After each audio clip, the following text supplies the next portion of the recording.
Guys নমস্কাৰ স্বাগতম জনাইছোঁ আপোনালোকক মোৰ চেনেল আৰু ব্লগলৈ। আমি আজি আছোঁ এখন পথাৰৰ মাজত। সুন্দৰ এখনি পথাৰ আপোনালোকে চাই থাকক। চাৰিওফালে কেৱল সোণোৱালী আৰু সোণোৱালী। আমাৰ গাঁৱলীয়া জেগাবিলাকত গোটেই ধানবিলাক কটা সময় এতিয়া। আৰু আপোনালোকে দেখা পাইছে কি সুন্দৰ এটা পৰিৱেশ।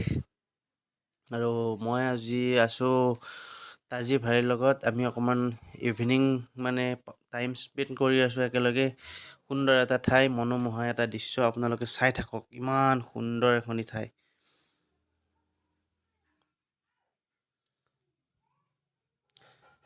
এয়া চাওক, এটা সৰু পথেৰে আমি স্কুটি লৈ অকণমানকৈ গৈ আছোঁ। গধূলি সময় হ'বৰ হ'ল। সুন্দৰ এখনি ঠাই। মানে এনেকুৱা ঠাইবিলাকত আহিলে আপোনালোকৰ মন মানে বহুত ভাল লাগে। ক'ত আছোঁ ক'ত নাই মানে নিজকে মানে ফিল কৰিব নোৱাৰি আৰু। বহুত ভাল এটা পৰিৱেশ।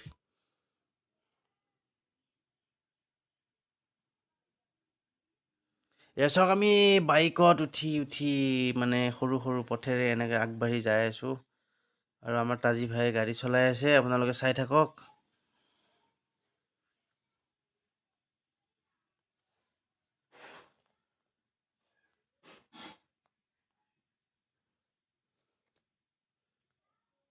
আমাৰ ইফালে খেতিবিলাক বহুত ভাল হৈছে এইবাৰ। আমাৰ ঘৰৰ পৰা প্ৰায় 2 কিলোমিটাৰ দূৰ হয় আমি য'ত আহিছোঁ।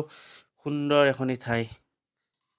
আৰু এই ৰাস্তাটো আপোনালোকে লক্ষ্য কৰি চাওক, কি সুন্দৰ এটা মানে সৰু ৰাস্তা। পথাৰৰ পকা ধানৰ মাজে মাজে সৰু সৰু আলি। এই চাওক,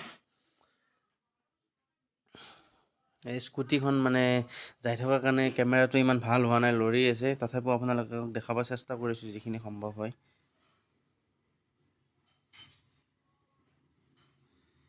এয়া চাওক, কি সুন্দৰ এটা বিৰল পৰিৱেশ।